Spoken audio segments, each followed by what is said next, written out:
So welcome back then to the upper bracket final here of the League of Legends Season 1 Championships. Of course, $100,000 on the line. And Game 2 is on its way. Me and Freak decided we don't need to interview anyone else except Shushi for entertainment value only. He has provided 2 solid interviews in the last 2 days. It's true. And what do you think he said in Polish? I have no idea. My Polish is not the best. Okay. I only know one word, and it's not something I'd like to say out in public. I think that he was talking about how much he loves Captain Teemo, that he was ranking the skins in order of best to worst. And I think that's a great thing to say in an interview when you're asked, hey, do you have any final thoughts? And you're like, yes, Captain Teemo is the best champion in the game. He's on duty always. He hits W to move quick, and when he shoots you with a dart, you're blinded. Captain Teemo. And then he went on to rank the skins, and Astronaut, I think, #1. He floats around. I mean, that's really awesome. He shoots lasers. He's got satellite dishes instead of mushrooms. Cottontail Teemo next up has little eggs. They're colored. They're cute. He's got those little ears on. He's in the costume. I mean, honestly, it's a great skin. And then among the rest of them, personally, I would say I don't know quite what he said. I don't know what the rest of his rankings were. I think everyone understands Astronaut and Cottontail, but afterwards. For me, it's Badger Teemo. I think Badger Teemo is my favorite. Below that, so what do you think? What are your favorite Teemo skins? You just talked about them all. What are yours? I mean, I say I don't like Teemo. You don't like Teemo? No. Are you? I like to kill Teemo. Why do you hate all Yordles? Because his mushrooms. His mushrooms are like the most annoying thing that RiotGames invented in the world. The most annoying thing about League of Legends are mushrooms from Teemo. But he's so cute. Like, you're like, I died to mushrooms, but then it says, killer Teemo. It puts a little icon there on the death recap, and you're like, what's Teemo? And there's going to be a screen cap there on the forums in about 20 seconds, I'm sure, and it'll say something about how I love Teemo or who knows what. But the best thing is when you kill, like, a 3-on-1, and you're like, yeah, I survived with, like, no health, just walking away. Bam! Cool. Thanks, Teemo. I think mushrooms, instead of having that explosion sound, should have this sound. And that would properly display the emotion required for hitting a mushroom. That's, a new skin idea. GG Teemo. GG Teemo. I would just simply put a row of them in a straight line and just GG, and just. You've got your animation right there already for the mushroom. It could just be GG buttons all over the place. I think that'd be glorious. I would love that. I would love a GG Teemo skin. I don't think it's going to get as much traction as Shushe Gragas. I think that's one of the best skin ideas I've seen in quite some time. But I don't know. So, anyway. What is your actual favorite champion then if you hate Teemo so much? You said Singed you played Singed a lot. Champion. It is Singed? Okay. So actually I have a story about that actually. So I was about Singed, really? I do have a story about Singed. It's great. He was wandering around backwards and people died. No. So I was talking with Xenon and Rivington. We were going over, we're giving ourselves cheat sheets over, what all the players play and all that. Oh, wow, the camera moves off when I show up the sheet. Basically, we wrote down, the roles that the players play. And actually, Xenon gave me a rundown, like, if they ban enough of the junglers, then Leenock ends up playing AP, and then Kuja takes the jungle, and Yellowstar jungles as Warwick. Apparently, he's like, there's like giant alternate lineup in case one thing happens. And so I was writing down the cheat sheet for what Epic and TSM do. And he's like, well, you didn't write down Singed for Dyrus. And I was like, oh, yeah, sometimes Singed plays Dyrus. And he's like, wait, what? Sometimes Singed plays Dyrus. I was like, yeah. Singed picks players. He picks summoners. No one picks Singed. And I saw that was he chooses you. Yeah, he chooses you. You can play me. Exactly. And I think that's appropriate. I think that's the level of reverence that Singed should have. I mean, as much as Captain Teemo was awesome, if you want to be annoying and run away from people, Singed is a good second place. Yeah. He actually is. So then why do you hate Teemo? Singed is basically Teemo. Never going to catch me. Singed is basically taller Teemo. No. Yeah. No. Think about it. So they run away really fast. They have AoE slow pools with poisons. If you try to chase a Singed or Teemo, the same thing happens to you. You are slowed and poisoned, and he's running faster than you can. I've got a buff idea for Singed to make him more like Teemo. His pool is not just slowing. When you walk over it, explodes. That's good. I like that. There's a reason why I don't design games. Okay. I just talk about it. So I think we should stop talking about Singed and Teemo for now. I think that's not probably the most... There's applause in the background, yeah. Okay, I get it. So, let's talk about that game from before. I'm actually going to pull up the Telestrator on my screen so we can go over a couple of, diagrams about what happened this last game. But, that last game was super strong. They really did rely on Shushay a bit there. He was the star AP carry. Cool, we've got the diagram now up on screen. So it's going to be really terrible in bright red, but here we go. So Gragas was up here. We're going to put up a G for Gragas. GG. Just the one. And Nidalee was right here, right? So they were fighting. And actually, the thing is Nidalee ended up having a great start here. She was crushing Gragas. Was actually coming up into the oops, that's actually the wrong tool right there. Up into that brush and pretty much just camped in the brush right here and said, look, I'm gonna camp on this line. And Gragas had to basically stay back behind the minion line because the minions were doing battle right in here. And Gragas was getting zoned. This is roughly the area of influence that Nidalee has from the brush. And so Gragas could maybe have sat down here and tried to fight. But for the most part, he was actually zoned out of XP range, and he needed, and we talked about that in the interview, he said, look, I need help, I need support. And so, Jarvan came by and came down across, and he got that gank, and Nidalee, ghosted, flashed, jumped down behind the turret, was safe, and then had to come back and do it again.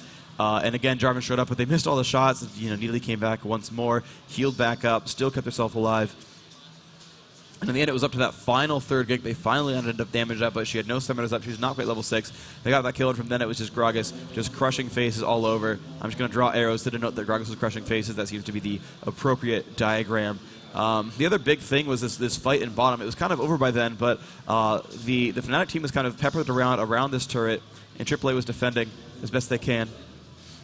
And basically, it was Malzahar who said, you know what, it's time to take a fight, and just jumped across and ultimately got the lock up onto Anivia. Anivia was right there, got locked up. Gragas was here, threw a barrel, and knocked her all the way back into the team. The cluster of arrows, of course, is so great to look at, but basically knocked Anivia back into the team, flew her up in the egg form. It was pretty glorious. And I'm going to actually, real quick, hope I can get this one right. There we go. I don't know how to actually make this one happen correctly, but I might have. Yes, I can draw arrows now. Yes, success. Okay, so we're going to move on. Let me see if the games are getting ready shortly. Let me check on that real quick. Looks like the players are ready, so we're going to type some goes here. I was told that we had some time to fill, but we are ready up on the booth. The players are all into the game, and we are in to the picks and bans of Game 2. Yeah, picks and bans, and a round of applause from the audience. Yeah. They are clapping on demand today.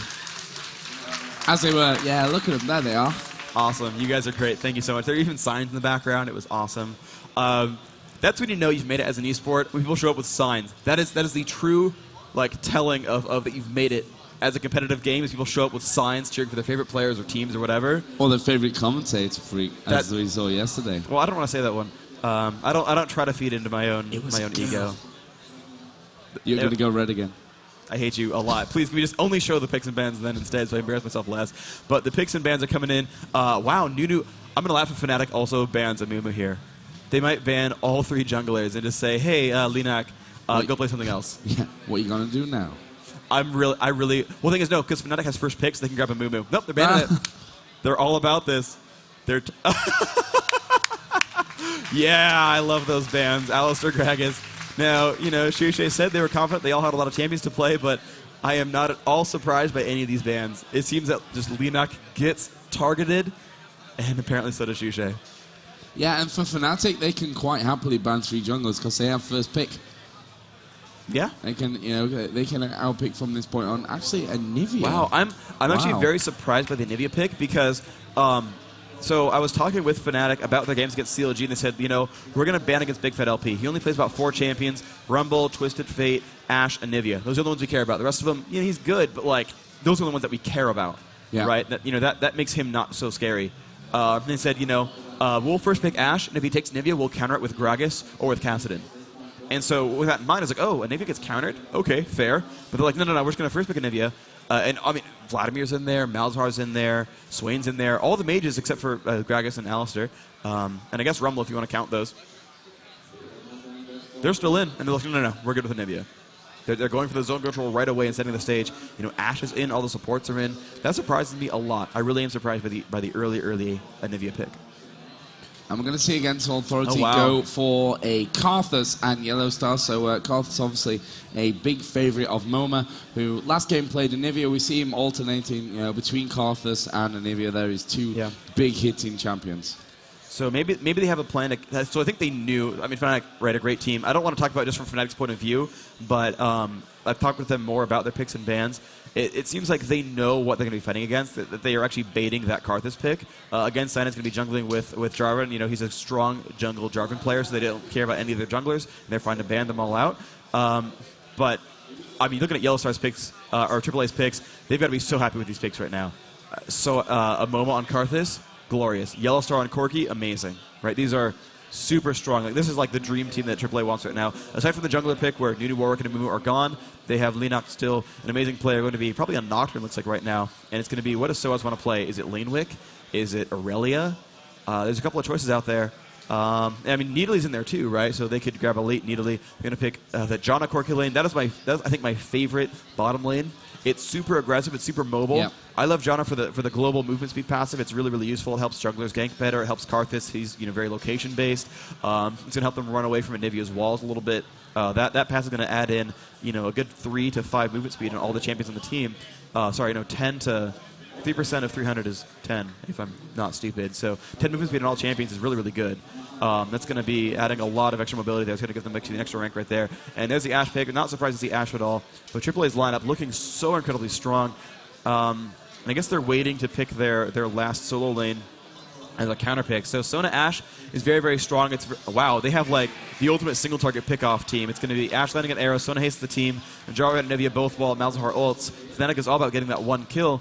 But AAA's team just looks glorious. I really do like their team. I love the Corki Janna lane. I think it's going to win against Ashe Sona in every possible way. I think Yellow Star, just such a phenomenal player, has a really good shot there. Momo on Karthus, pretty much legendary as far as the EU scene is concerned. EU players aren't going to play against anyone so much, so you don't really get to hear those legends the same way. I think everyone kind of knows about Shushay. I don't want the story to be about him, but certainly it's been going well so far. But Momo really known for that Karthus. Yellow Star really known for that Corki. That's gonna be good for them. It's gonna be really good for them. The final pick is gonna come out, and Annie. I like that. By the looks of things, I like that a lot. That's a good counter initiate. They have, she has great burst damage. We saw her being played by Reginald a lot when TSM was playing, and we're gonna see them actually in the next best of 3 against Epic Gaming. This Annie pick's gonna be really strong. She's got great burst damage. You look at the lineups, and you've got Nocturne throwing out the darkness. You get people surprised. Soa's going to show up suddenly kind of out of nowhere because there's no visibility. They won't have good focus onto him. And actually, that's really glorious. When you have a team that's all about mobility and pushing into a fight, if you darkness that's going to really hurt your ability to chase that one down because everyone needs to get into their own individual cast ranges to land those spells. Linak could completely make or break this game. I think actually, looking at this all now, Momo's the legendary player. They also are very legendary as well. I think Linak's the make or break player here with his ultimate. Yeah, and the bans are obviously all focused on Linak as well. Nunu, Warwick, Amumu, all definitely focused onto Linak to maybe pick him out of this game. He's gone for Nocturne in the jungle. Obviously, Fnatic do have Jarvan, who we saw in the last game. Great Jarvan play from Cyanide. But it will be interesting to see if Linak can perform to his top level without the use of, I guess, his 3 biggest champions. Obviously, Nunu and Amumu is ones that we see him do best on, especially Nunu. We've seen some great games in the past from Linak. So, picking Nocturne, this one, as you mentioned, his ulti going to be very instrumental in the way that against All Authority go up with this one. Moma obviously playing Karthus. Great pick for Moma. Yeah. I'm interested to see how Fnatic, once we get into those fights, I guess they're going to drop Moma down fast. Obviously, no one wants a Karthus to be alive when a fight is going on anyway. Yeah. So that's always a good thing. Kuja playing the support as per usual, and we'll be having Janna this time. Sona is the pick for Melisande. Yeah. And just the more I look at this lineup, the more and more I think Fnatic really has a great chance here. Unless Kuja's the one who gets hit, he has that ultimate. That Monsoon's going to push that fight back, so Lemmy, Zealot, Shushay, Sani, they can all push on, but Janna presses R after flashing, and she gets to disengage the team. And who's going to get jumped on? Linak can spell shield, and the rest are ranged or can escape. He's got flash, of course, and everyone on that team. But, Fnatic's all about chasing that one guy down. Now, the unfortunate thing for AAA is Linak is the only melee, and Nocturne is traditionally squishy. We see him played, and usually it's like they grab Wriggles and they grab Yomus, and so they're sinking about 3,000 to 4,000 gold on non-tank items. And normally when you see Mumu and Nunu get played, they're building beefy right from the start. And that could be a weakness there where he's not durable enough to be in these fights. He can certainly block the initiating shots, but he's still squishy, and I'm intrigued to see how that's going to work out for them. They have a lot of damage output, but not a lot of beef. Yeah, we've seen Yellow Star go for Cleanse as his summoner spell, which obviously against a single target team, which Fnatic obviously are, when it comes down to those fights, that Cleanse is going to be a big thing for Yellow Star, getting out of obviously the stun from the Ash Arrow, Malzahar's suppression. So I think that's a great choice to add in there. It won't drop the suppression. It won't work on the suppression, yeah. All right, so we're going to go underway to Game 2 of the winner bracket finals. Please give us a round of applause in the audience. Let's get this game underway.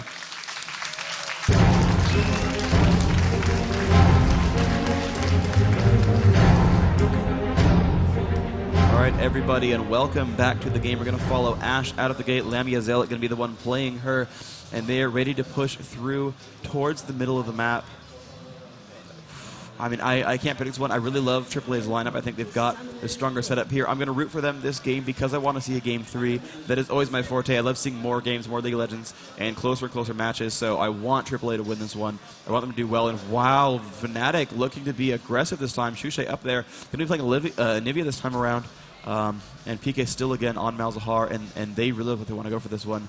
Clairvoyances go down. AAA actually waiting in a brush. Anivia off to the wings, ready to land a giant stun. This could be quite the fight if they go for it. Looks like Fnatic content to stay back. They're just a screen apart. I don't know what's going to happen. Looks like AAA going to go back now towards mid lane. Going to face check a brush with that lay waste is Karthus. They're going to move down towards Golem instead, so they do not get invaded on Lizard side.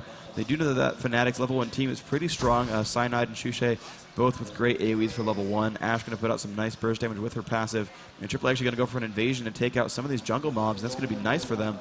Yellow Star pushing all the way down. They check the brush real quick. Karthus going to stay and go towards, I believe, top lane. Annie will hold mid. They will actually just check that and not go for the invasion. I think they could have taken those raids for free with no problems, but I guess they wanted to be very safe here and won't get much done. Yeah, I think we're going to see against Authority play that little bit more safe. In the first game, it was Gragas up at the top who got a very early big lead, and that gave a nice advantage to Fnatic. This time against Authority, can't afford to be losing out with that early time, because they lose this game, the match is over. They're going down to the low bracket. They have to win both games in a row now against Authority to come back in this match. So safe, I think, the better option for them at this point. Yeah, I see that. That's pretty smart, I guess. I suppose that. The top lane going to be Shushay versus Momo, so a little bit different matchup here. Shushay is still staying at top lane, but he's on Anivia now. Momo, the real player to watch, I think, for this game, going to be on Karth. He's going to be the big damage dealer, missing a couple last hits back and forth. But I actually want to show, because the lane's going to be pretty safe for now, I want to show off the jungle Jarvan, because I don't see him much in North America. I guess I trust he's a little bit more popular in Europe, but I want to kind of see the patterns there. The laning we've seen a lot. We don't really follow the junglers much, so maybe I'll get flamed for this, but not too much action at bottom lane, so just showing off the patterns so far. Looks like Nocturne going for the golem into the invasion, though, has not gotten anything else. He's going to go for an early gank at bottom lane, so we are watching the jungle, but it's going to be Lamia Zealot taking damage. There's the fear and the exhaust. He will flash, he will get feared, and Linek will not chase that one down. Takes some damage from the turret, but should be safe. Takes, yeah, actually, wow, a lot of damage. Kuja not in good shape either. Lamia Zealot putting out some nice damage with that Doran's Blade. 69 damage per attack, only at level 1. That's pretty painful. Jarvan moving on to the Wraiths right now. Has learned Flag Toss in addition to his Q, and yeah, there's going to be some pretty dead minions. So level 3, and Nocturne's going back to his side of the map. Went Cloth Armor 5 potions, and he's going to go over back towards his Wolves Cyanide, the first to level 3, and he's actually moving towards bottom lane as well. So bottom lane, but a well-timed ward drop. John is going to see that coming unless he comes through a weird way. No, he just face checks that brush for Nocturne. He's staying around. But he's going to go for his own golems. He's going to be fine right here. Nocturne going to pick out these wolves. Not going to be level 3 for him, but doing well enough. Linek just swapping over to the top side of the jungle for against All Authority. We did see PK start to work his way up the top river, but decided to come back down. Not going to put any early pressure onto Moma. Yeah, indeed, though. Jarvan going for his Lizard as Nocturne gets his Wraiths. Nocturne is 3, and he could go for a push now onto Malzahar. It looks like to be what the case is. Annie's charge should be close to stun. There's the flash in. The double cast is off, and yes, PK does get stunned. The flash in from Linak. PK's stun has been used. He's going to get feared, and here comes the first blood. Yes, it will. Linak picking that one up. So is taking that one. Here's the fight up top, though. Shushay about to get egged by Momo. One more lay waste. He hits it, and he can outrange that. He can outrange that. Momo can pick this one up. He's low on mana. He misses the lay waste against an egg. Are you serious? Shushay low. Momo almost getting stunned.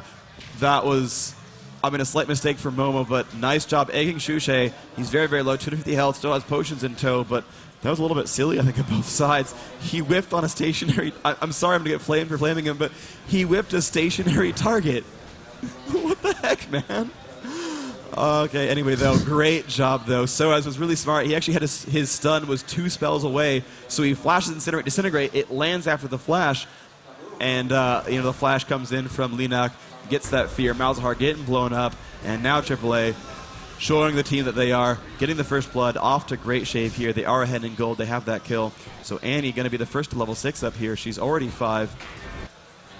Linak waiting around. Shushay, of course, no egg.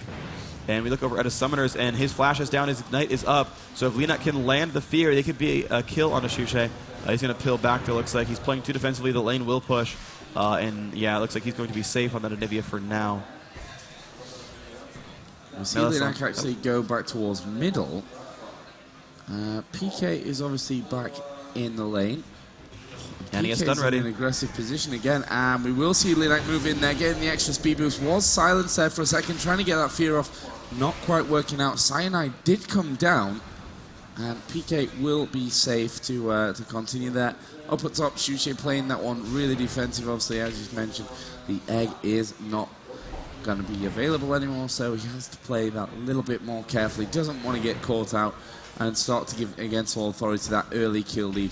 They are 1-0 up, 7.5k against 6.8. Here comes Cyanide, will slide his way in there. Moment surely going to go down. Brilliant wall from Shushay. It's 1-1, all tied up, 6:20 to go, and this one's shaping up to be a superb game already. Very well played there. Linak almost getting chased down by that Malzahar. He did get a ward down, did see Linak run over towards the map. Linak still has not picked up the red buff despite all of this action. Now notes that the golems are gone, going to run over towards the top and hold top lane. In the meantime, and Shushay's taking that one over. The ping goes off on Lizard. They think he's on it, but then they see Linak actually moving back towards top lane, so they know Lizard's available. But a fight actually here in Corki fighting PK, and Annie's close. Can she land the stun in time? No, PK will make it out just barely. He's got boots, and he's going to be safe, but just barely. That extra little base movement speed from him, and the haste from Janna's passive, going to keep him safe. So as though tons of MS. Looks like he's got movement speed, Quince. He's got 382 move speed. Carlos coming back up towards the top lane, also at 382, so those are some pretty hasty champions there. Oh wait, no, Jono's on their team, that's why. I'm smart. So Jono did not help PK get away. PK got away on his own volition. And we're seeing Melisande down bottom is going to pill home. Ash has built up Berserker Greaves already. Corki is working his way up towards Catalyst there with the Ruby and Sapphire crystals. And it looks like Shushay may try to catch Momo out once again. Just coming back into lane, obviously. Momo level 6 now, so Fnatic have to be careful not to get too low. Otherwise, they will all explode, as per usual, with that Karthus ulti. And if you look down at the minion kills, 47 for Anivia, 48 for Karthus, so super close on that top lane. Bottom lane is as follows, 49 for Ash and 57 58 for Corki, so very slight advantage there for Yellowstone. Actually, he's going to put the pressure on, decides to move away as he does get exhausted. Melisande just putting the pressure in there, and against authority will be safe, as will Ash for Fnatic. Yeah, so nice little early aggression there. They did manage to burn the exhaust of Ash. Now, Ash is the first on the bottom lane to hit level 6. That's going to be a nice big advantage for her. If she can land an arrow, they can pick up some nice damage. Yellowstar has cleanse, but Janna does not, so they could always jump onto that Janna, get some nice damage out there. She has no boots, no real durability items at all, only the health potion and that one fairy charm. Looks like Golem buff will probably go to Shushay, as Cyanide is doing a lot of the damage there. Has his Madrid's Razor, got to be careful not to steal that one away. Shushay will have Golem buff and will be fighting against Momo with that. Nocturne not doing away a buff just yet, but will be going for his Golem very soon, and we'll see if he gives that to Annie or not. Down at the bottom, Fnatic being pushed ever so slightly. Yellow Star, who, as I mentioned before, does have that 10 kill advantage with the minion, so ever so slightly ahead in the farm. Up top is a possible difficult situation for Momo, who will get walled off, and he's surely spotted Cyanide coming in there as well. I imagine so. He was fairly far back, so it is possible that Momo didn't quite spot that Cyanide is hiding in that top bush. So this could be a dangerous situation for Momo incoming. We'll see if he pushes out once he's finished off this minion wave with the help of his turret. Yeah, Laywave's just picking himself up some gold, and Momo is staying defensive. So looks like he's going to know about Cyanide, and Cyanide will actually be pilling home once again. The aAa will not land a kill. Was very close to tagging Andy in the face, but did not quite happen. Now, with Jarvan gone, Karthus can defend his turret pretty safely. Laywave's coming out, slightly misses that one, but going to still defend his turret the best he can. And we'll see if he ends up succeeding there. And if you do a good job zoning him out, denying some of those kills with that Q, it's going to spam these mini waves and keep that lane pushed up to his turret. He has wards here and here and here, so he's not in danger of getting ganked as long as he watches that mini map. So in other words, if it were me, I'd get ganked. And Nocturne coming around on the bottom, and he's going to steal some of these wraiths. That's going to go decently for him, but he's been spotted by PK. He's got to make sure he times his shield correctly, waits for the Malefic Vision, then turns it on, which is the normal timing of when a Malzahar would go for that burst combo. Is start with E, then R, so you wait for that to come out, press W, and you're going to be safe from that gank. Generally speaking, if he goes for the first cast only on R, he won't do enough damage to stop you. In terms of the middle battle, 65 mini kills for PK, 77 for Annie. So again, slightly in the advantage for Against All Authority. Got a few pings going off there. That ward that was placed aggressively will find the next position, and he's going to be in trouble here. He's got two against him, will flash away. In comes the silence, but a brilliant wall off from Shushi, and actually the ultimate was pulled there as the Ice Arrow came flying by from Ash. Cyanide, though, the man that's in a whole host of trouble. He's got Ignite on him. Will he be able to survive? No, he won't. Tries to slide away, and Soaz will get that kill with Annie. And Cyanide just caught out from the wrong side there. He came in to support his teammates, but unfortunately they'd kind of left him in the lurch, and by the time he's coming from behind, he wasn't going to recover from that position. And good play by aAA. Even though the kills have been equalized 1-1 a little while ago, they managed to get back up in terms of goal. But Soaz now going to take some damage. Shushe is there, has been hit by the wall. Can they get enough damage output?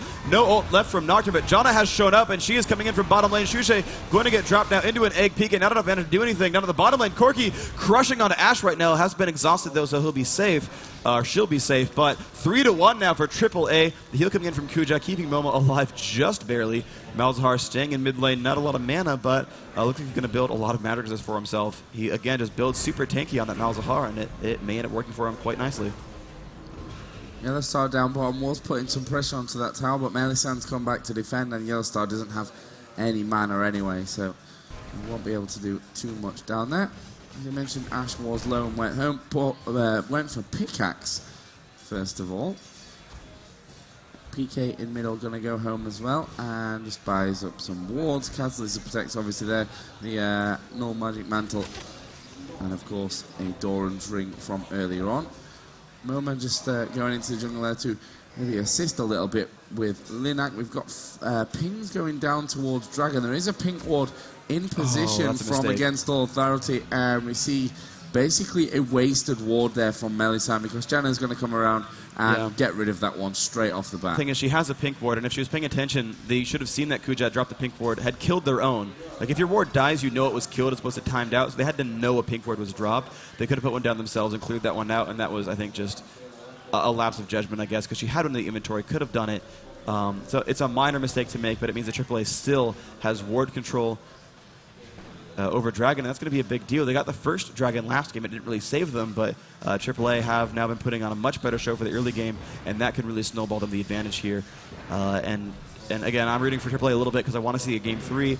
I think too. Yeah, everyone wants to see a Game 3, so we're going to push on here. Linak and Soaz both with red buff, though Soaz is wearing Jarvan's. A lot of wards coming down here, really aggressive placement. And yeah, Dragon is the choice there. They put down a lot of wards to cover those entrances. The Clairvoyance goes off, but it shouldn't matter too much. They should stay on this. I don't know why Annie's staying so far back. Maybe she's afraid of getting hit. The aAA comes on to Kuja. They've got to hurry up with this, so they will pick it up in time, and they will run back, and it looks like everyone's going to be safe despite the aAA. So AAA, 17.1 to 14.8. They're getting themselves pretty far ahead now in this game right now. Yep, not quite up to 15 minutes, but if you think back to game 1, we saw already before 15 minutes, Shusi had a death cap. It's true. Before the 15-minute mark. That's so true. Just showing that this one is a lot closer in the early game. Slight advantage, of course, coming out for against All Authority, but we'll see how that transitions as we start to work a little bit further in towards the late game. Linak up to level 8 now, does have the Lizard buff, so that'll give him a bit of a boost.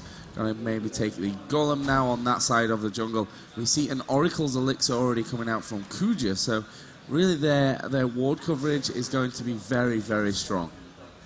Yeah, and this is the right play, I think, from Kuja, where, you know, it seems like all the EU players seem to grab 1 or 2 pink wards first to clear out Dragon, then they transition into grabbing the Oracles, and that seems to work out well for them. It seems to be their style and their support, where, you know, 2 pink wards apiece, they try to control Dragon, and then once that first major stint is done, they transition into the Oracles, which allows them, I guess, more time to grab wards. If you're not spending 400 gold on Oracles, you have more money to spend on wards, on maybe boots, on things like that. So that's going to be the play that they use. Momo's still farming out at the top, doing a pretty good job there, getting a lot of these minion kills, going to pick down those blue caster minions, going to pick down the melees and the cannons. A ping goes off as they have found another ward here with Janna, and yeah, AAA's ward control is starting to crush. We look at Fnatic's ward control, they've got one single ward. AAA, 2 at the top river, sorry, 3 at the top river, well, yeah, 2 at the bottom river, and Kuja's still got 2 more in the inventory, so they're going to do so well this game.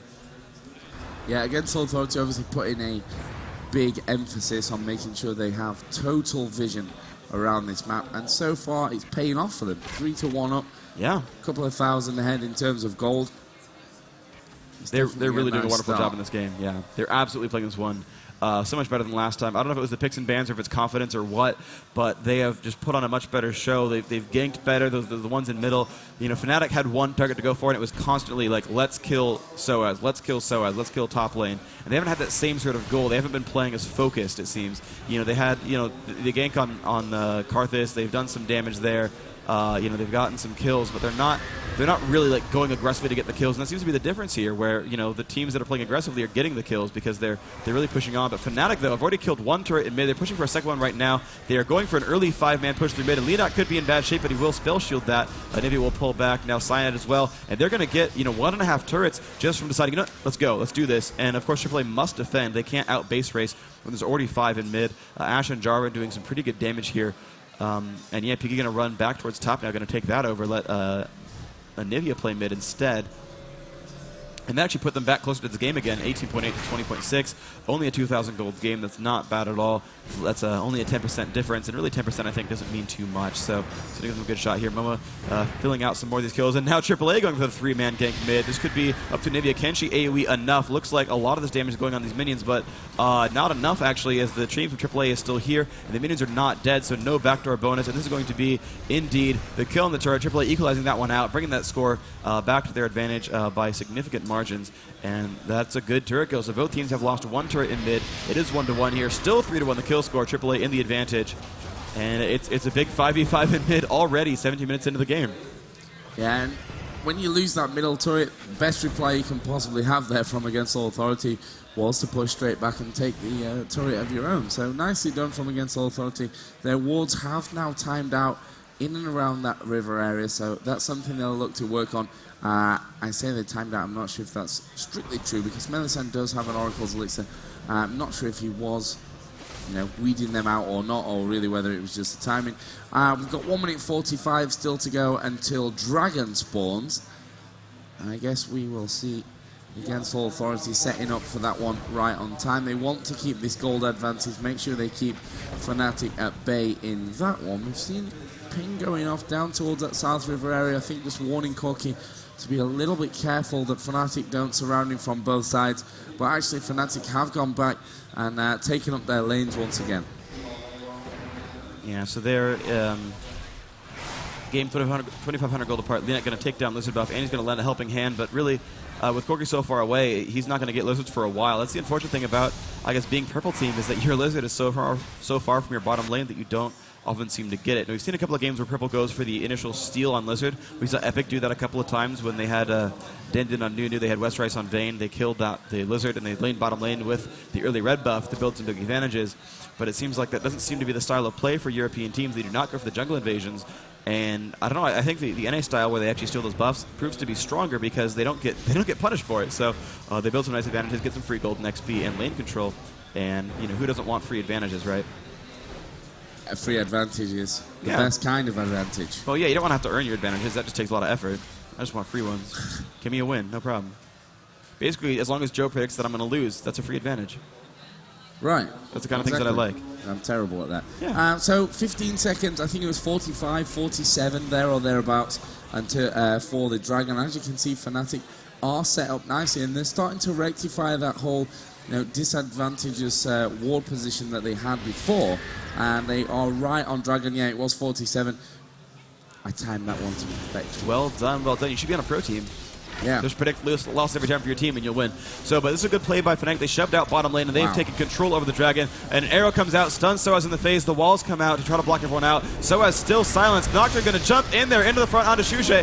What kind of damage can they do? Well, Sona's going to make people dance. Melisande going to be the first to drop. Sided F5 dropping as well. Now AAA going to push down. Will they pick up Ashe? Lina getting slowed down by that team. Wow, Corki chasing now onto XPK. It is a 2 versus 0 trade. They're going to actually back out. AAA is safe here. They got the Dragon kill. Fnatic did. They're going to time this one out. They're going to clear the ward. But they killed the Oracles off, though. So even though there's 1,000 gold for the Dragon kill, about 700 to 800 gold picked up for the kills from AAA, they lost 400 gold worth of Oracles, and that is going to be very, very harsh for them. AAA coming out on the advantage there purely because they forced that Oracle's death. And they're going to push on. Looks like Corki going to do a lot of damage to the bottom lane. He might kill it off this minion wave. He does have the Sheen. He's actually building more of an AD style build, not going for Trinity Force, but not going for the Mana Meter. But it doesn't matter because here comes the fight into mid as well. XP kind of trying to jump onto Soaz. There's a good wall from Shushe, but the flash going to keep him safe. Otherwise, that route out was going to be unsafe. Looks like Corki will pick up that kill on that turret using rockets to help proc that Sheen and get the damage output there. Fnatic 5 men strong in mid. They could go for another push as it looks like AAA low enough that they will have to actually retreat. Linek no mana, Soaz no mana, Momo no health, and Fnatic could go for top lane and take a turret. And I think they should. This would be the advantage. Are you serious? They're pinging Baron. But that's AAA pinging the Baron, so I don't think that's going to be Fnatic's idea. Fnatic going to pick up the Golem buff onto Shushe. I really think they should go for this turret kill. It would be pretty much free. aAa is not positioned to defend that, but imperfect information. Yes, they're going to send 2 up there, 3 up there, 4 up there. They're going to go for this turret kill. Corki and Janna coming to defend, but Janna and Corki can't defend that by themselves. So here we go. Fnatic going to do what damage they can. They have half one minion wave and a full another one coming up as well. Going to put for the damage here. The nice rocket coming out. Going to clear out a lot of these minions, but they're going to get pretty much, I think, a free turret here. They're going to bring that one 2-2 on turrets, tying that game closer, 24.9 to 27.3. Again, a 2,000 gold game. This game, nail biter pretty much. Yeah, and that's exactly what we expect. And they're all billion back there as Against All Authority were pushing straight through. Yeah, Cyanide, don't go back just now.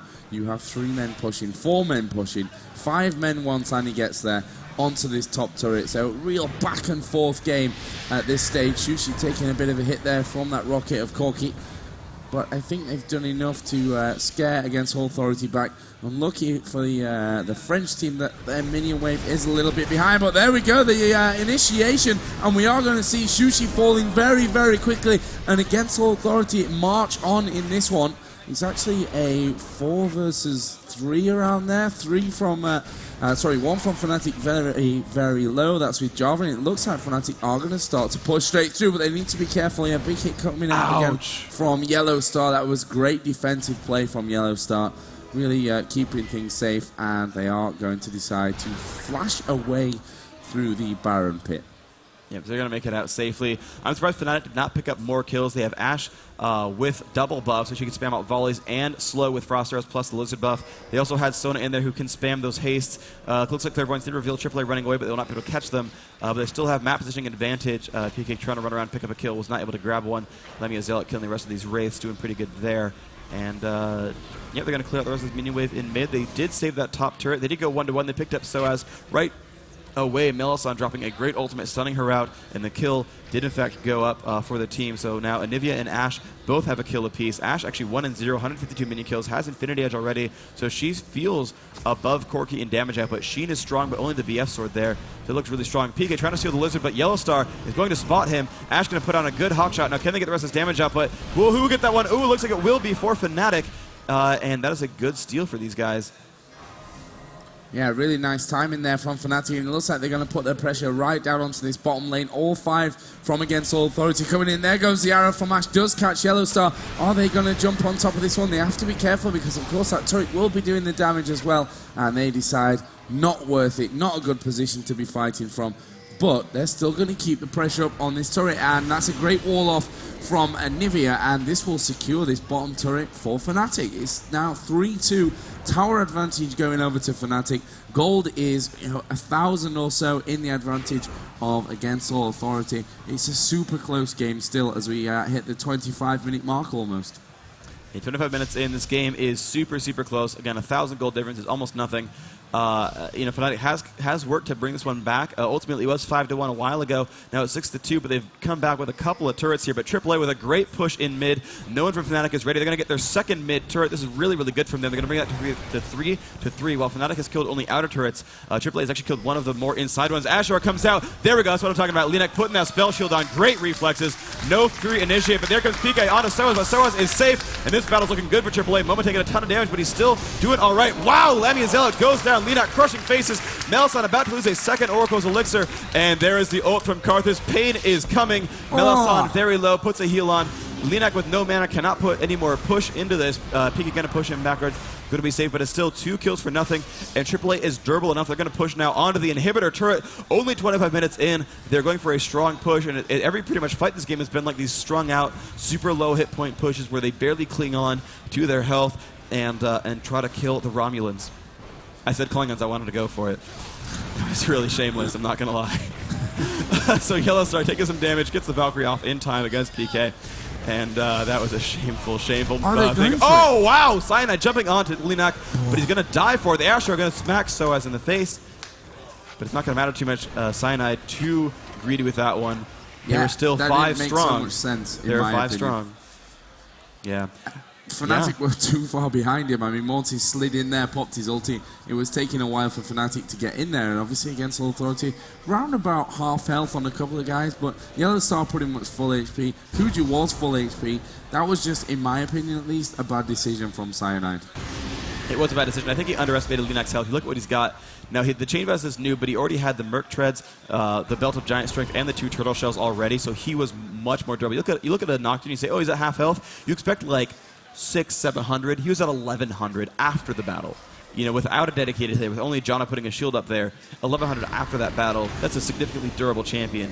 And I think Cyanide, one, didn't expect Cataclysm to get blocked by that Nocturne shield. That would have been a good 300 damage or so there. The rest of his damage output, he could have gotten the knockout, could have gotten a lot of damage output, would have maybe picked that one up if it weren't a tank-built Nocturne, but Nocturne is in fact building tanky. He's jumping onto these fights, and he's playing like such a good initiator role where he's really crushing faces quite nicely. And Yellowstar doing a good job, has picked up Lizard buff for himself. And AAA now 2,800 gold to the lead. They have killed an inhibitor. That will mean the lanes will automatically push for them ever so slowly. So if the players all AFK, Fnatic will start to lose some buildings. But it also means that they're going to be on the defensive side of the map. Fnatic's going to have a better time farming minions. But also AAA having a better time pushing. They're going to get this top turret pretty much for free. That's going to start building more and more advantages for them. Yeah, and Annie's almost touching 400 AP at this point of the game. Very, very dangerous. The obviously burst out from Annie is going to be incredible at this stage. Nivea with Shushi only got 230, so Fnatic lacking behind with that one a little bit. And look at this, Against All Authority are going for Baron. 27 minutes into the game, and Fnatic are kind of poking around there. We will see the arrow coming in from Ash, and that's surely going to be the push in there, and it's great so far from Against All Authority. Moma trying to defend this one. Baron is going to be taken by Against All Authority, but there's only a couple against them there. In comes the ultimate. Obviously, the egg will keep Shushi alive. I don't think Linak's got the damage output to get this one, and no, Shushi will come back up. Lamia has taken down Yellow Star. Are they going to push in for the kill? I'm not sure that they are, and we saw PK there just pushing around the corner. Corki downed, and 4 dead from Against All Authority. Maybe PK is going to go falling in. That was a very, very risky move. PK is still alive. How is he still alive? How is PK still alive? And now Linak is starting to do damage onto everyone else. I can't quite believe that PK managed to stay alive. There goes the skill shot. Ow! Oh no, and it falls just slightly short there of Linak. And I tell you what, brilliant play from PK. He's got himself portaled out there now.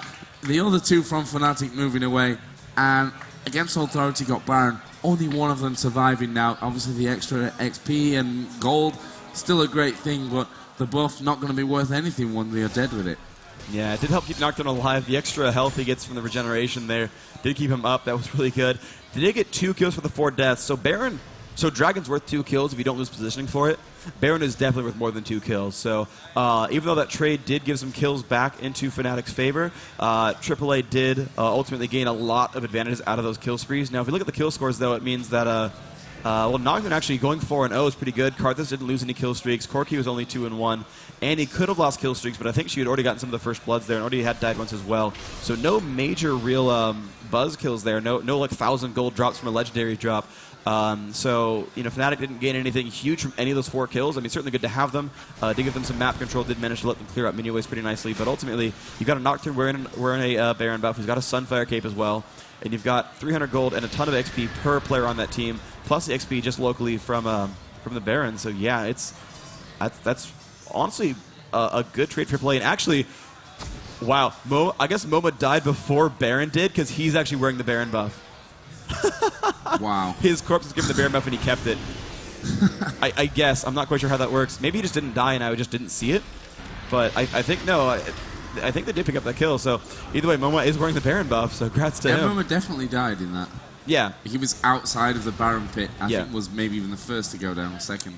Yeah, the zombie mode does pick up the kills. I know if you kill someone with your ult, like you get the Baron buff, or you get the Golem buff from the steal even after you respawn. So I guess he died before Baron did, and his corpse picked it up, and he kept it.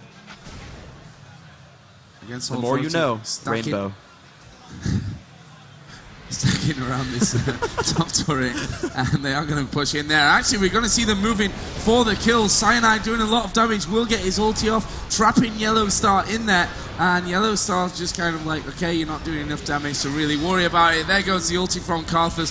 Cyanide did go down in and amongst all that. PK, Shushi, and Lamia all still alive by this turret, and it was a 2-for-1 kill favor in aAa once again. They've got that turret down to half HP, so it was a good bit of play from Against All Authority. Obviously the Baron buff staying on the people that had it before, so that's all good.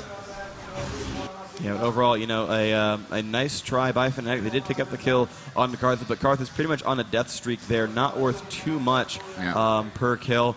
Karthus, of course, getting very far, and his ult managed to not get any kills, which is, thankful, of course, for Fnatic. But AAA, winning 2-1 on that fight, they did some damage to this bottom turret. So they're up, still 3,000 gold. That's not very much. It's less than 10% still. I just keep feeling like they're winning by more than they are.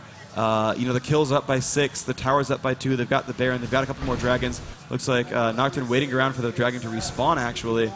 And AAA, wow, stealing a lizard as well. They're in such great shape here. But somehow, yeah, we saw that before, which was... what was it, Team Solo Mid vs AAA, I think was the match, where it was just super close and the gold was just stagnant the entire time, even though it kept feeling like AAA was winning.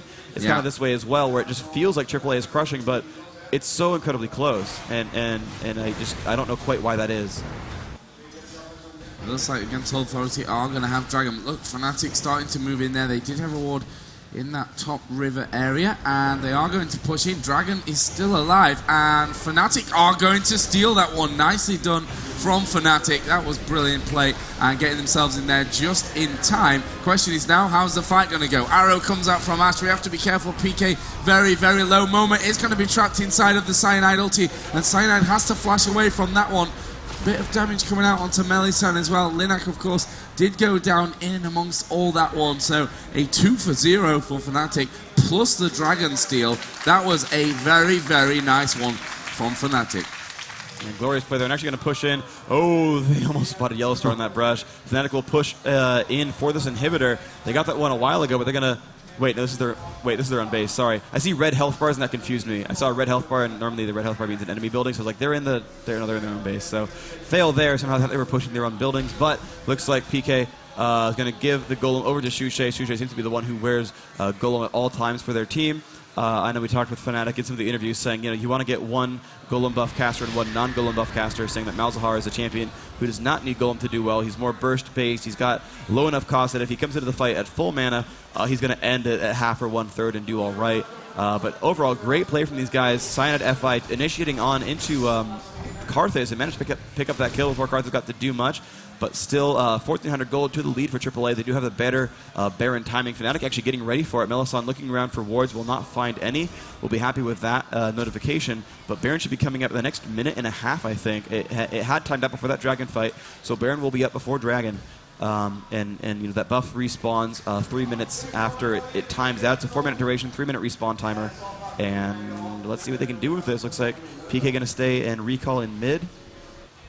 And AAA kind of getting ready. Now, we saw Melisande a little bit earlier was clearing out wards. Now Kuja doing the same thing, but unfortunately not having an entourage to clear these wards, with which to clear these wards out. Now coming in here, going to find one right outside the pit, going to pick that one up easily. Should go inside and find the other one. Great play. Yep, will spot that one. Good smart play right there. Going to realize that they are nearby, picking that one up. And now it's going to be, the game where everyone knows everyone wants Baron, and everyone knows that everyone knows everyone wants Baron. And we'll see how that plays out. And a lot of magic resist coming out from Fnatic now. They're building Banshees veiled left, right, and center, and that will counter some of the stuff, especially from Karthus' ulti, of course, and also the shield. Just when they're initiating that fight, giving that little bit of extra shielding ability. And Fnatic are setting up around here. They obviously lost all their wards against all authority or all inside the bush. Fnatic have pinged it, so they know they're well. Now they know they're there as the Hawk shot comes out. Yellow Star having his Banshee's veil popped, and Fnatic still waiting around. This could be a real pivotal fight in this game and how it's going to turn out. Yeah, this fight might have been everything. Determined for it. If it's a 5-0, it's a win. Whoever wins it, if a team wins this fight 5-0, the game is going to end almost definitely.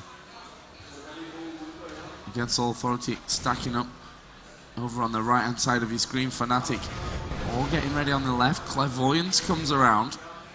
And from Against All Authority's point of view, they don't want to take a fight right now, especially since the fact that Lamia and Cyanide both have the shields up from Banshee's Veil. They should get rid of them first before any kind of initiation goes in. And yeah, Corki, that's his main job right now, just to try and get rid of them. And Ashes is popped.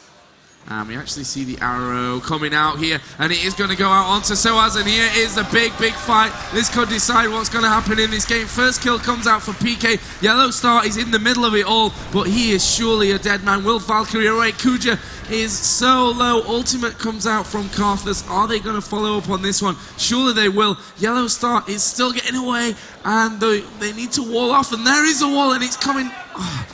slightly wrong position, unfortunately, for Fnatic, but they've killed 4. Yellow Star so close to going down. Valkyrie back into base, but Fnatic should be pushing this one out. A little bit unfortunate for them. The minion line is way back, and they're going to clear out jungle, actually pushing out onto this top lane.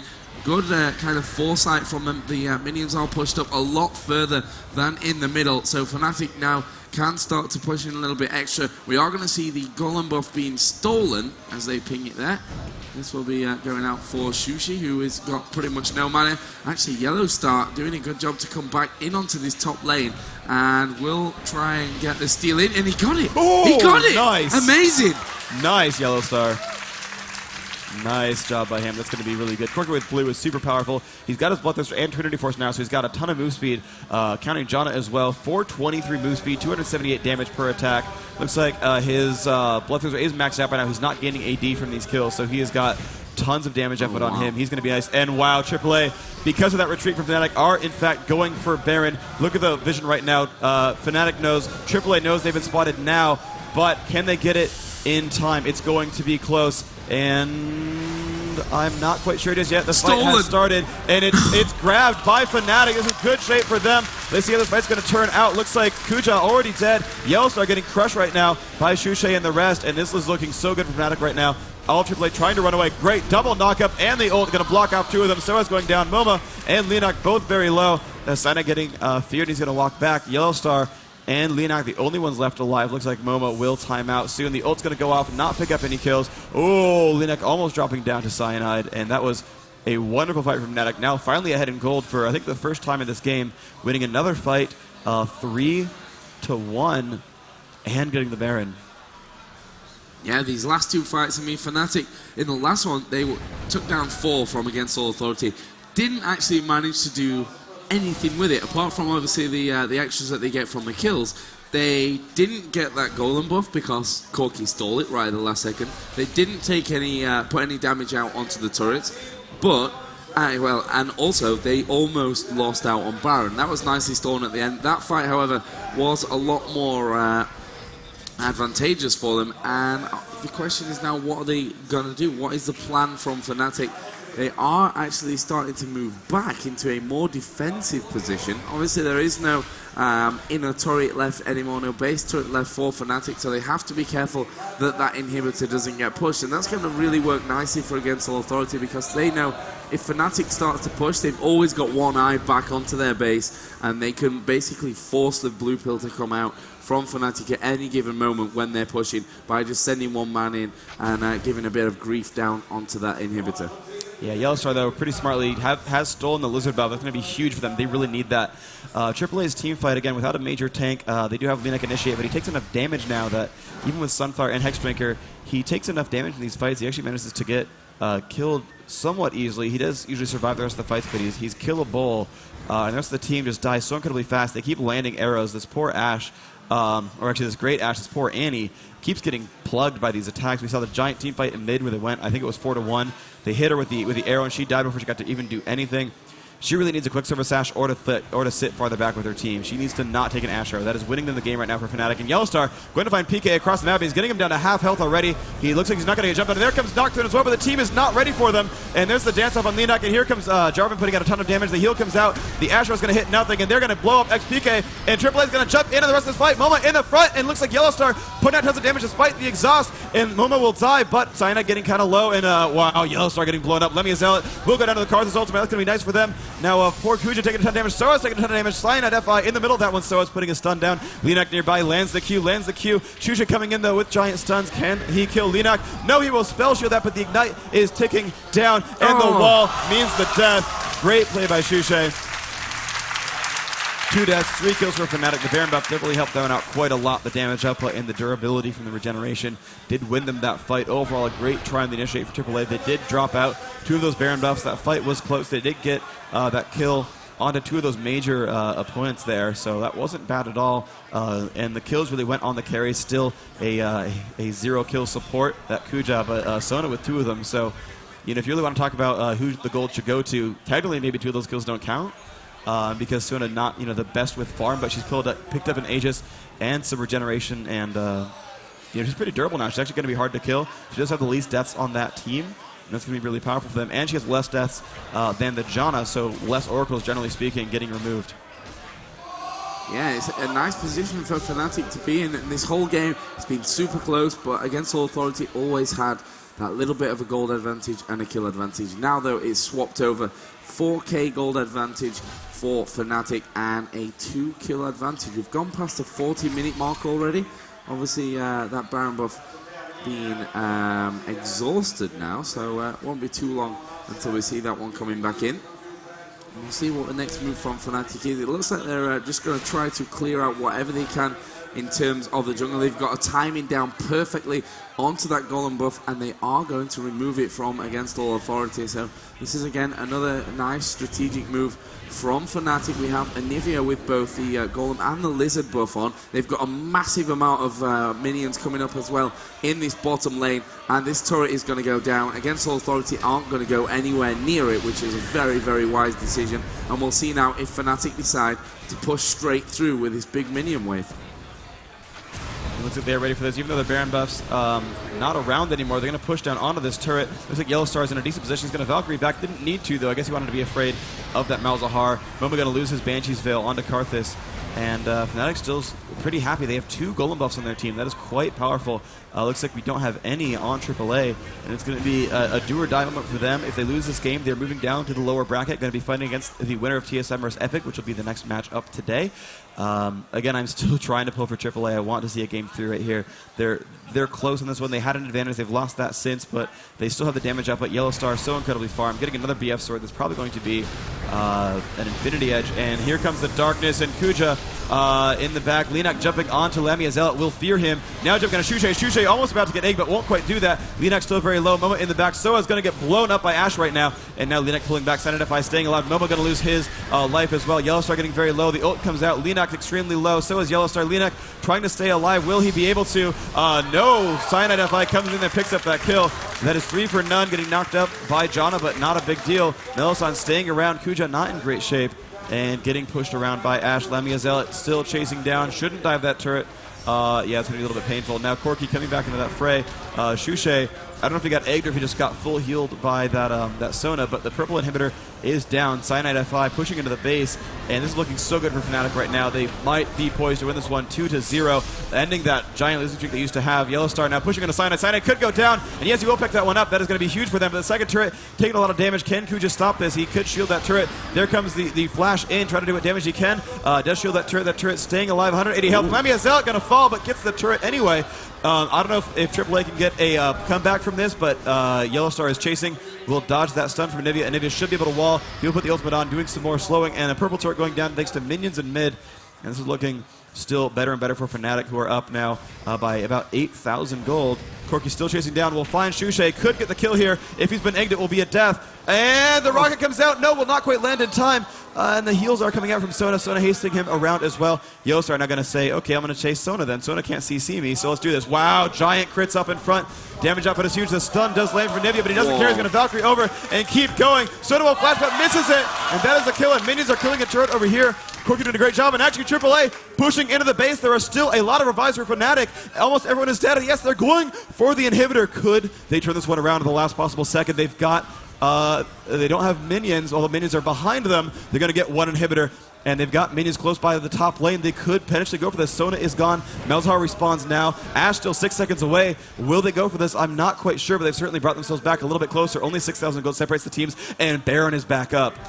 I don't know. They're not quite durable enough to really fight a Baron fight, and the minions are pushing this right-hand side base, but certainly they've gotten an inhibitor back for themselves. So AAA still not out of this game just yet. They did kill the giant kill streaks on, well, I shouldn't say giant kill streak. He's 3 and 6, but they managed to drop the kill streaks onto everyone but Shushay. He was, I think, the only one who was left alive after that fight. So they do want to kill Shushay when they can. That's going to be the next major kill to pick up, but he's quite durable with Banshees. 2200 health, 80 magic resist, and wow, they're going for Baron in AAA. So they had to have known this. This was a silly mistake, I think, from Against All Authority. Fnatic getting a free Baron. They've clairvoyanced it, but they don't have time for this. I don't know why everyone went back to the base. They pretty much gave away Baron. They should have seen it respawn. That will be the kill. Fnatic picking up a Baron buff for themselves. 8,000 gold to the advantage. This is one of the biggest leads they've had this game so far. But both teams losing an inhibitor, and both teams really down to one outer turret in front of that inhibitor. The other inhibitor alive means a 6 to 8 turret kill. Nexus laid bare, but when the inhib respawns, it means you can't backdoor that Nexus.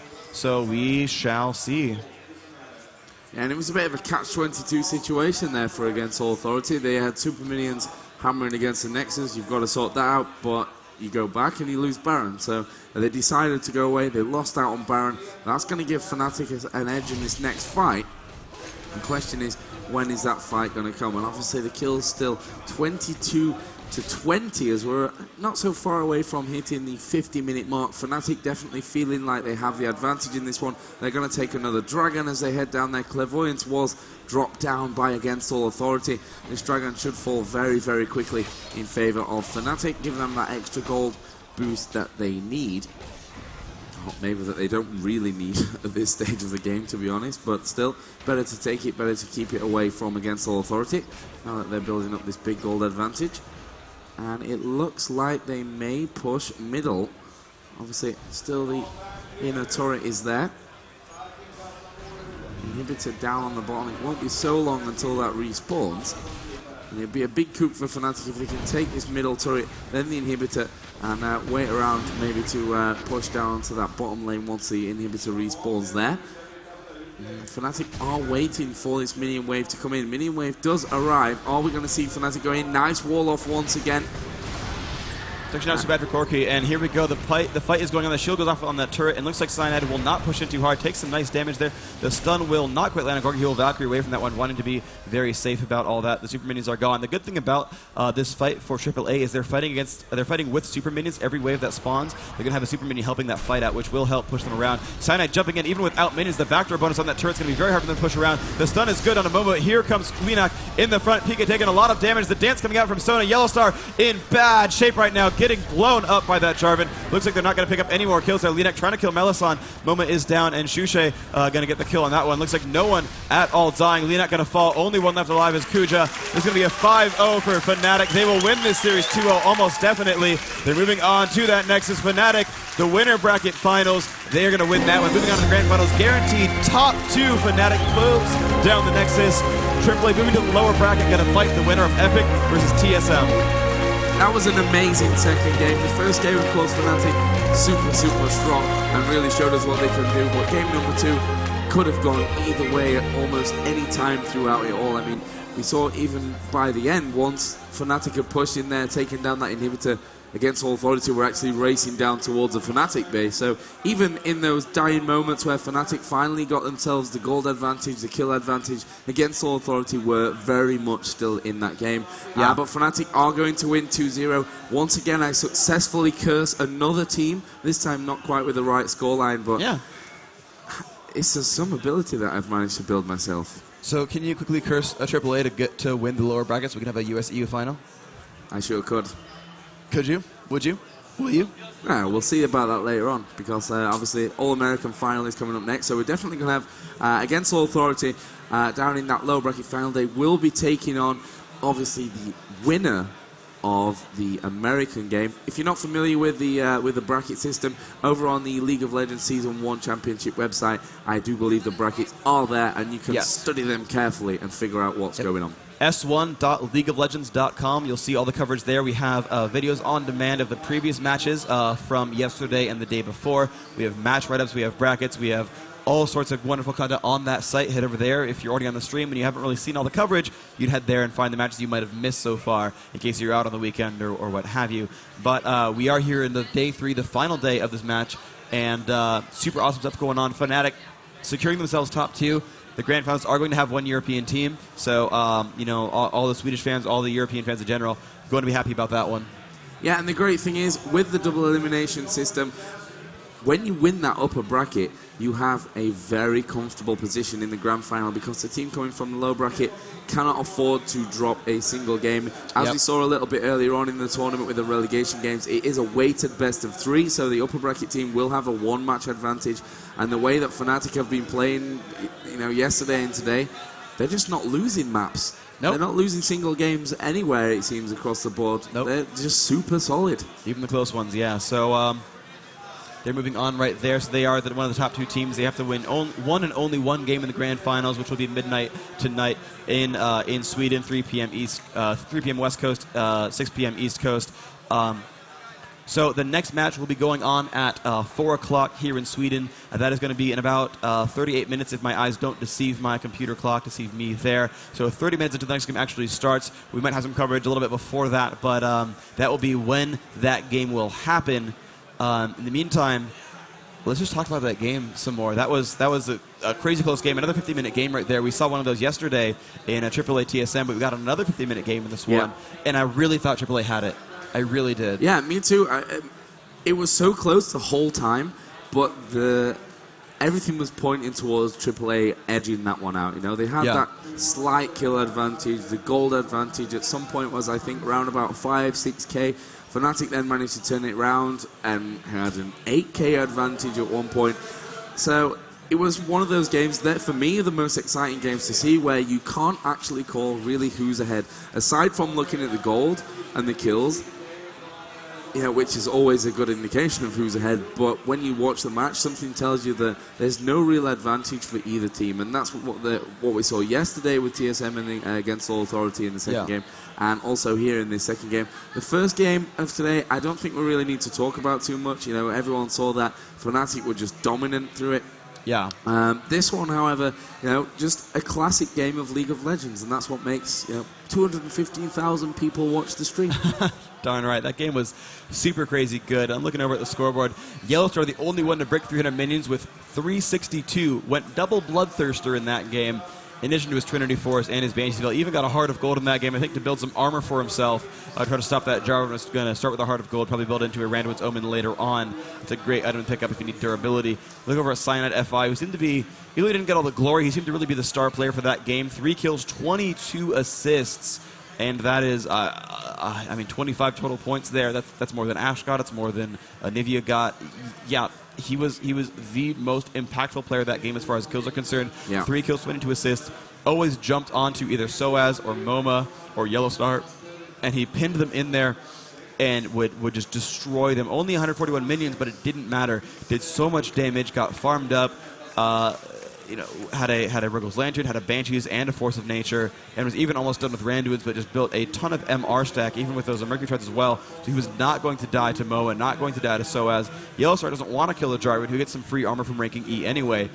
And so Cyanide FI, even though he had 6 deaths, the most on the team, they were all worth it, type deaths, and it really did a ton for his team. Melisson, only 3 deaths as a Sona, and that's the thing, there's a thread on the forums about what you learn from these games, and it's don't die as support, because you're not very durable. You can play defensively and do well, even if you're not in the middle. But we are ready for some interviews after the game, so we're going to ship that one over to them.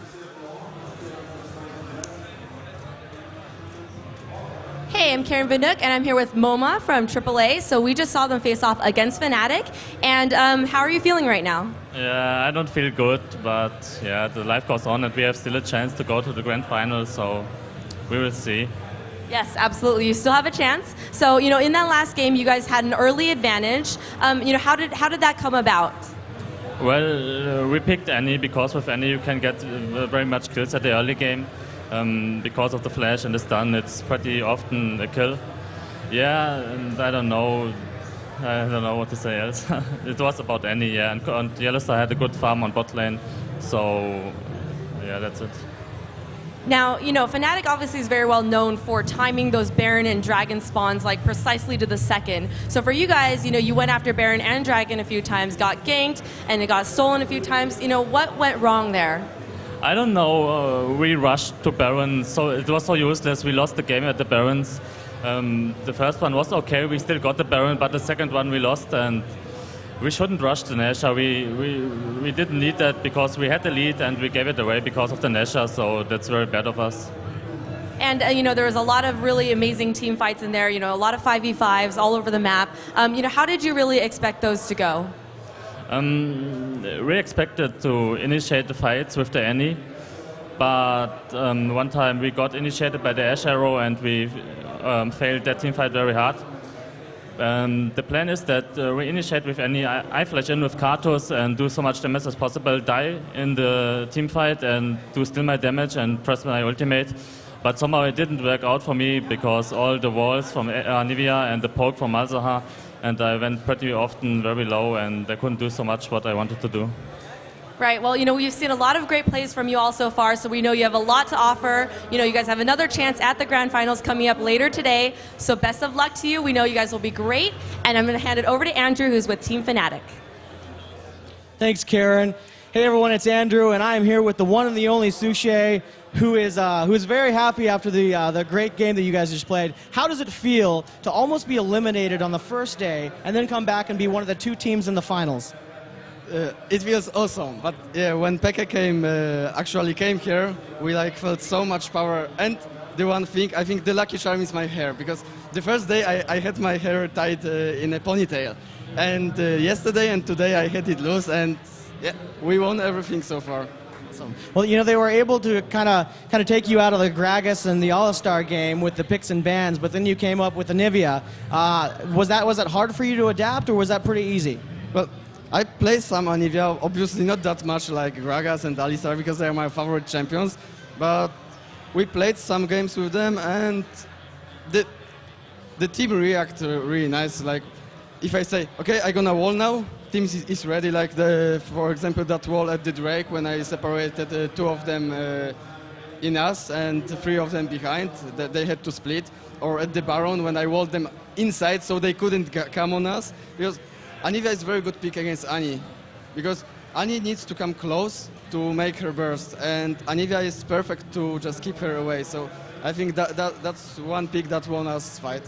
Okay, now one of the things that was really impressive to all of us was that your team was able to react so well to the walls that you were throwing up. Do you guys practice with Anivia a lot, or was that just something that was just very natural for you guys? As I said, we don't practice that much with Anivia, maybe 5-10 games per month, something like that, but it just works well. We are just synergized, really. Yeah, it's the team.